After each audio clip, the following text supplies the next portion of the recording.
The wreckage of the Veth Quran had been burning for 6 days before anyone on the Stellar Fae team found the survivor.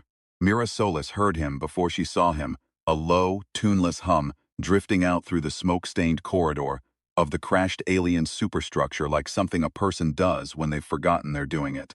She shouldered her carbine, stepped over a buckled support beam, and followed the sound to a compartment no bigger than a closet. The man inside was sitting cross-legged on the floor with his back against the bulkhead and his eyes shut, humming what she eventually recognized as a fragment of something her grandmother used to play on Sundays. Old music, earth music, centuries old, from a woman who had never heard of the frontier and would not live to see it. "Hey," Mira said. He opened one eye. It was the most unhurried gesture she had ever seen. You're one of the survey people. The ones with the blue patches on your shoulders. United Frontier Survey Corps. Right. He opened the other eye. He was older than she'd expected. Not old, but the kind of age that accumulates from doing too many things in too many places. There was a long scar along his jaw, poorly healed, and his jacket was of a cut she didn't recognize. He looked at her carbine the way most people look at a cup of coffee left to go cold. Aware of it, unworried. "I'm Cade. And before you ask, no, I'm not crew, I was a passenger. Visiting, you might say." "Visiting what?" "This thing crashed on a dead moon. It was considerably less dead when I arrived." He uncrossed his legs with the air of a man surfacing from a very satisfying nap. "Also considerably less crashed. Has anyone checked the rear cargo bay? There's something in there your Corps should probably see." She found out later that he had been sitting in that compartment for 6 days. There was an empty ration tin beside him. One of theirs, Survey Corps issue, standard drought pack. He must have pulled it from a dead tech's kit. There was also, inexplicably, a small wooden bird he had apparently carved from a piece of the bulkhead using what appeared to be a very sophisticated multi-tool he referred to only as the instrument. She took him to Commander Vel, and that was where the real trouble started. The Veth Quran were not explorers. That distinction mattered. Commander Vel laid it out for the full team in the survey tent, while Cade sat in the corner eating reconstituted protein and listening with the expression of a man who already knows the punchline. The Veth Quran were traders. More accurately, they were brokers, an ancient, multi-limbed species from the outer spiral who had spent roughly 400,000 years accumulating things. Art primarily, culture, the irreplaceable products of civilizations that had risen and fallen while the Veth Quran watched, collected, and catalogued. They did not harm the civilizations they took from. They were meticulous about that. They simply moved through history like water, through stone, patient and inevitable, and they took. "The object in the cargo hold," Vel said, "is a chronolattice. As far as we know, there are only 3 in existence. It allows limited navigation of the time stream. The Veth Quran have been using it for millennia." Mira thought about that. She looked at Cade. "Is that how they took things? Temporal theft? They went back?" "They went back," Cade confirmed. Quietly, carefully, always one step ahead of anyone who might have noticed. He set down his tin. "Until now." Vel pulled up the display, a map of the inner survey corridor, red markers blinking at 14 points. "We've been tracking anomalies for 3 months. Cultural vanishings. Not just objects, entire artistic lineages. Techniques that should have spread through populations and didn't. Music that should have developed and stopped. On 14 separate inhabited worlds." 14 worlds, someone said from the back. Yev, the youngest of them, barely passed his survey certification. His voice had that quality it gets when numbers are too large. "How long has this been going on?" "Conservatively," Vel said, 6,000 years. The silence in the tent was the specific kind that forms when people try to hold a number that large and find they can't quite close their hands around it. Cade leaned forward. "Here's the part that matters. The crash wasn't an accident. The lattice was damaged deliberately from the inside. Someone on the Veth Quran wrecked their own time machine before they died, which means they didn't want whoever came after them to have it." He looked around the tent, which means they knew someone was coming. The Veth Quran who had survived was in the medical bay when Mira finally got clearance to speak with it. She didn't know what she'd expected. Something imperious, perhaps. Something ancient and cold. What she found was a creature roughly the size of a large dog, its 6 limbs folded carefully beneath it, the bioluminescent patterns along its flanks, cycling slowly through amber and gray. Its name, rendered as best as the translator could manage, was something like a long indrawn breath, followed by a clicking sound, and it had asked to be called for the sake of convenience, depth. "You speak standard well," Mira said. "I have had occasion to learn it. Depth's voice through the translator was unexpectedly resonant, like a cello heard from the next room. I have also had occasion to learn 17 other languages belonging to your species. Your people are prolific with language. It is one of the things I find most remarkable about you. A pause. There are many things I find remarkable. The chrono lattice, Mira said. You wrecked it. I wrecked it. Why? The bioluminescent patterns shifted. Something long and slow through orange. Sit down, Survey Solus. This will take some time to explain. And I find that humans explain things better when they are comfortable. Also, Depth added, with what Mira could only interpret as gentleness, you will want to be seated for the part about Earth. The part about Earth. Mira had been born on a colony station, the third generation of a family that had never lived planet-side, and Earth was to her what it was to most people her age. A place of enormous significance that lived mostly in the abstract. You knew what it was. You knew what it meant. It was the weight at the center of everything, the original word in a very long sentence. You did not necessarily think about it on an ordinary day. Depth explained, calmly and thoroughly, that for the last 6,000 years, a faction within the Veth-Quran had been pulling threads from Earth's cultural history. Not wholesale removal, nothing so crude. Small things. The vanishing of a particular mode of harmony from a region's folk tradition. The inexplicable failure of a ceramic technique to propagate. Paintings that experts could prove had once existed, based on letters and inventory records that no living person had ever seen. Music theory that should have emerged 3 centuries earlier and didn't. You were farming us, Cade said from the doorway. He had followed Mira with the quiet persistence of a man used to being where the important conversations happen, taking a little at a time, from a species that makes so much you'd never notice the losses. The faction, Depth said carefully. Not all of us, but enough of you, enough of us. The amber in Depth's flanks went out. Only gray remained. I was a custodian. It is our word for the role, a keeper. I kept records, inventories. And eventually I realized that my inventories and the faction's inventories did not agree. Things that were recorded as procured from Earth did not, in my estimates, match what Earth had ever possessed. There was a surplus, a very long pause. They had begun to go further back. Mira's hands went still. How far back? Far enough that the strand of what you are is thinner than it should be. Far enough that some of the essential human things, the textures of thought that make your species what it is, exist now only in our holds. Depth looked at her with one large, amber eye. Your species does not know what it has lost. You cannot miss what you never had. But I have seen the full inventory. I know the shape of the hole. And the lattice, Cade said. The lattice was the only way to put it back.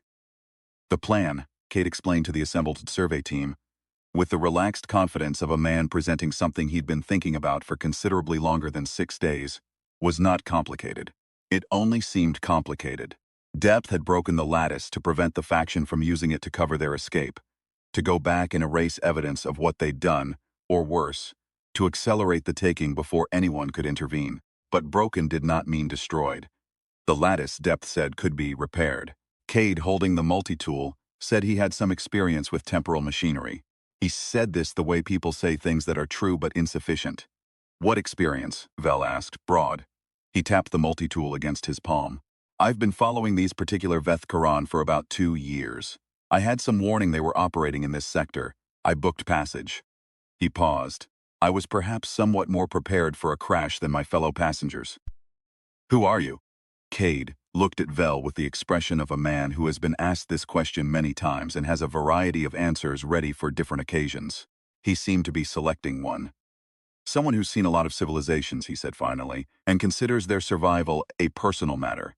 Vel stared at him for a long moment. Then she said, can you fix it? I can fix the lattice, yes, but I can't navigate it alone. I need someone who knows the survey data, the specific cultural coordinates, the exact points in Earth's timeline where material was taken. Depth has the records. Someone needs to work those coordinates into the navigation, and we need to move quickly, because the faction's surviving leadership is currently regrouping at the Meridian Way Station, and when they realize what happened to this ship, they will come looking. Mira had been quiet for several minutes. Vel looked at her. Every person in the tent looked at her. She was the survey team's temporal analyst.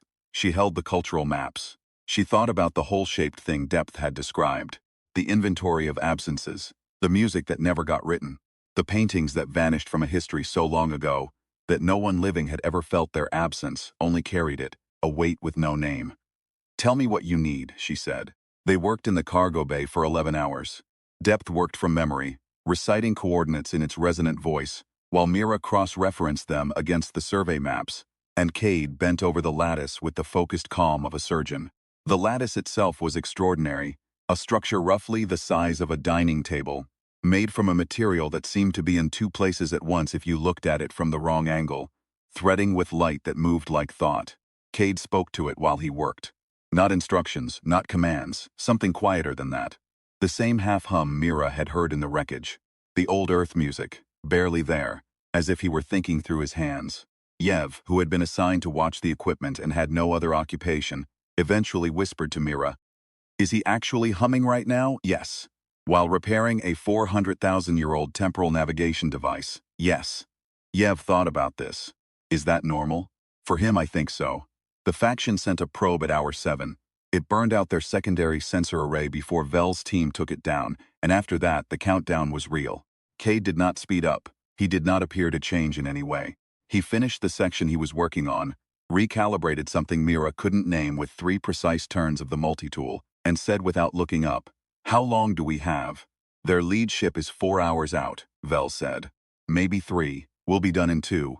Then almost as an afterthought, "The probe was a test of your response time, not an attack. They're being cautious. Which means they don't know exactly what we have here." "Good. Let them be careful." The Veth-Karan faction arrived in 2 ships, 3 hours and 14 minutes later, and by then the lattice was already running.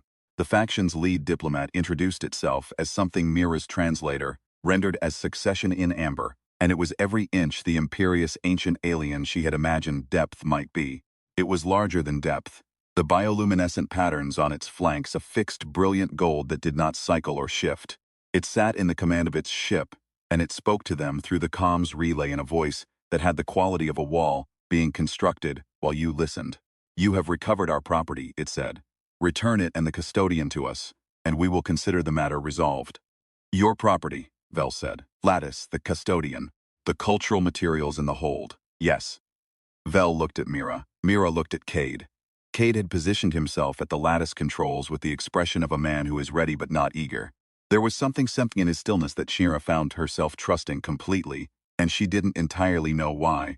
It was the quality of someone who had been in difficult rooms before, and knew that the most important thing you can do in a difficult room is not the first thing you want to do.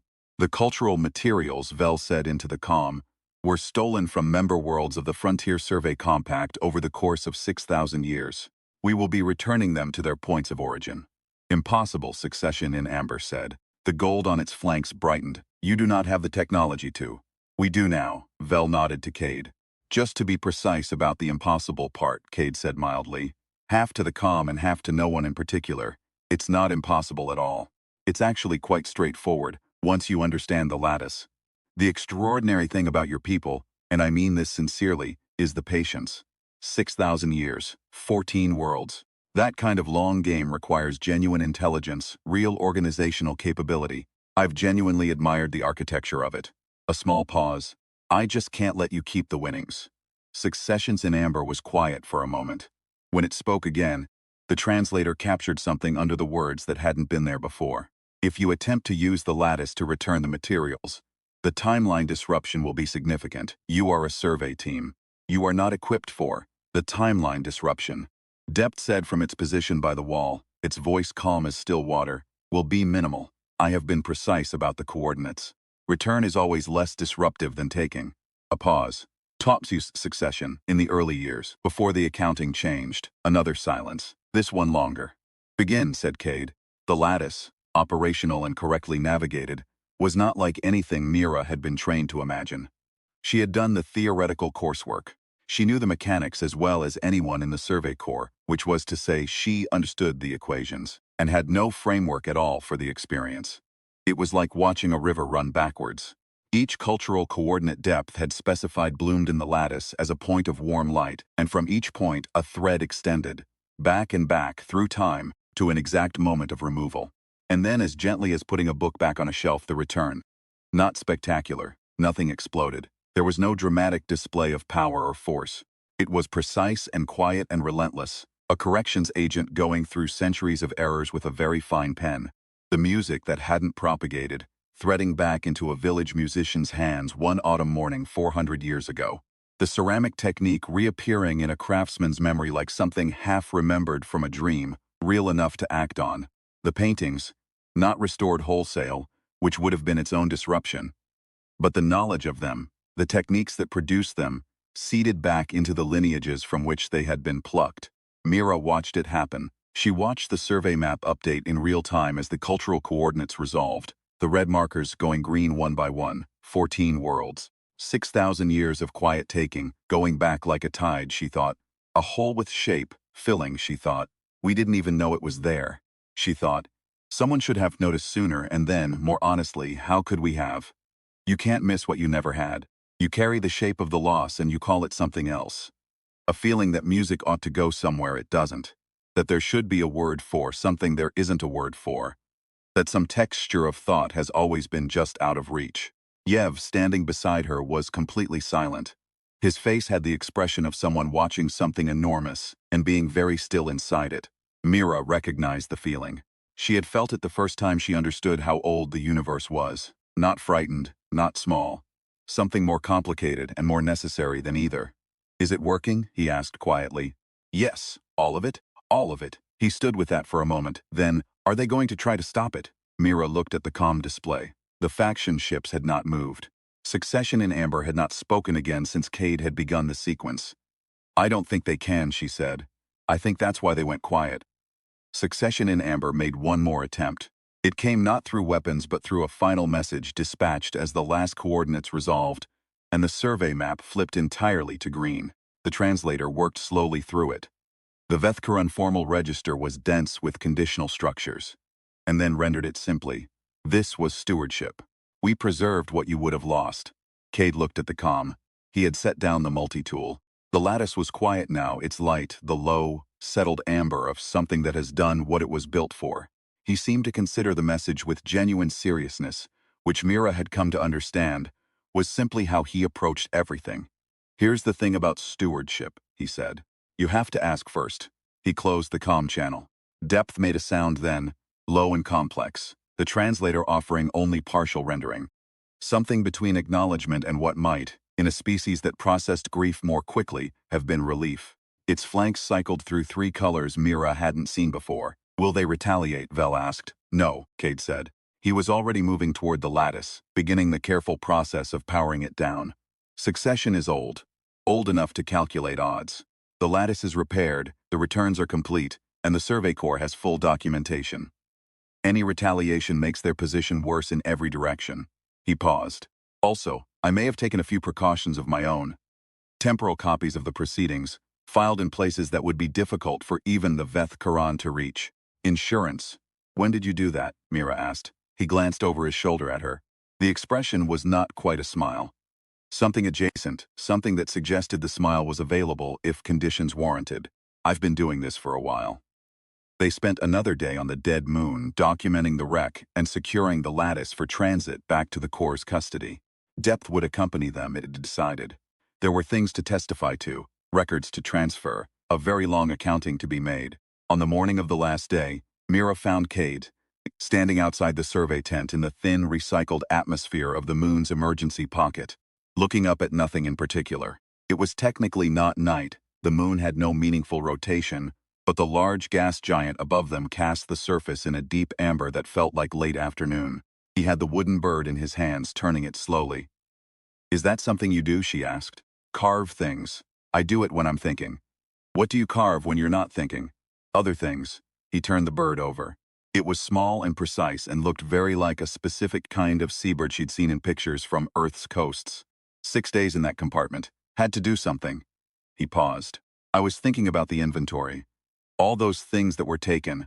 All the things people made and lost and made again, because people will make things given any opportunity at all. He stopped. Started again differently. I've seen a lot of species. Hundreds. Some of them are remarkable for their endurance. Some for their intelligence. Some for the things they build that last. He looked at the bird. Humans are remarkable for the things you keep making even when they don't last. Even when they've been taken from you. Even when you don't know they've been taken.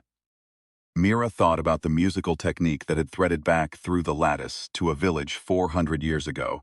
She thought about the craftsman waking up with a memory like something half-dreamed.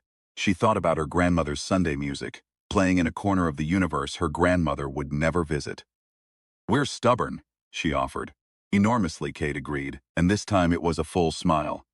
"It is one of the great privileges of my very long career to observe just how stubborn." He pocketed the bird and turned toward the tent. "Shall we go home?" The transit back to the Frontier Hub took 11 days.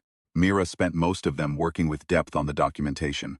The full accounting of 14 worlds and 6,000 years.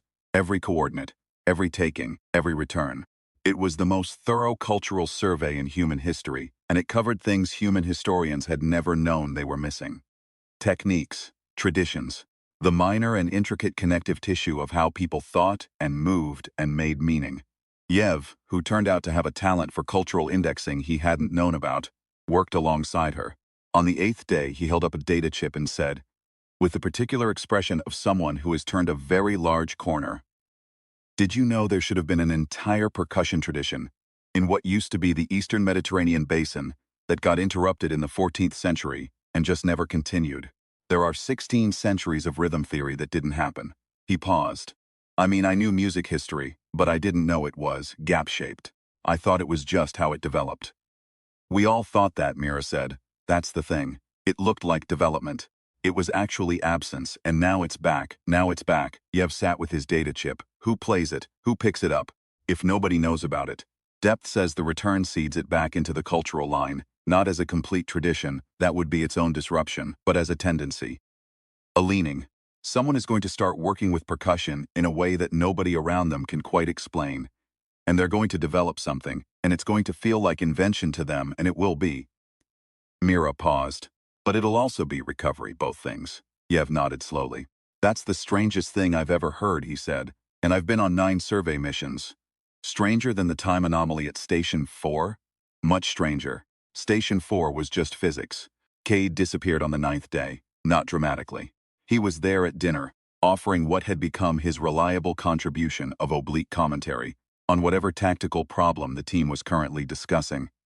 And then at breakfast, he was not there. His bunk was made, his personal kit, sparse to begin with, was gone. The multi-tool was gone. He had left the wooden bird on Mira's workstation. Beside it, a note in a handwriting that looked as though it had been practiced for a long time. The handwriting of someone who was careful about leaving traces. "You don't need me for this part. The documentation is in good hands. Depth knows where to find me if there's ever a next time, and there usually is. The bird is yours. Keep making things." Vel found her reading it. Read it herself. Was quiet for a moment. "Do we know who he actually is?" "No. Do you think he was ever going to tell us?" Mira thought about the multi-tool. The old music hummed in a crashing alien ship. The long scar on his jaw and the way he'd looked at the lattice as though it was an old acquaintance. The very long career, he'd said. The hundreds of species. "I think he told us what was relevant," she said. "That's probably how he works." Vel nodded. Looked at the bird. "He's been doing this a long time. A very long time." Mira picked up the bird and turned it in her hands. Small and exact. The kind of thing you make when you're thinking. And he's still doing it. "That's," she stopped. Vel looked at her. "What?" "Nothing." She set the bird carefully in her breast pocket. "I just think that says something is all. About what's worth doing." The formal hearing at the Frontier Hub lasted 3 weeks. Depth testified for 9 of those days. The Veth Karan faction did not contest the proceedings. Cade had been right about the calculation of odds. And Succession and Amber submitted a written statement that the translator rendered as roughly 6,000 words of formal acknowledgement, without quite being an apology. The cultural scholars who were brought in to review the documentation spent most of the first session simply sitting with the scope of what had been taken and returned, which was a feeling Mira recognized. She testified on the 7th day, gave the technical account with full precision, coordinates, sequence, method, outcome. She described Depth and Cade in the terms the hearing required. Assets, agents, participants. She described the lattice and its operation in language the tribunal could work with. She did not describe Cade's humming, because it wasn't relevant to the proceedings and because it was, she felt, his to keep. At the end of her testimony, the lead arbitrator, a woman old enough to have served in 3 sectors and sharp enough to hear around what wasn't being said, leaned forward and asked, "The unidentified individual, the one referred to in your report as Cade, You have no confirmed identity, no service record, no registration.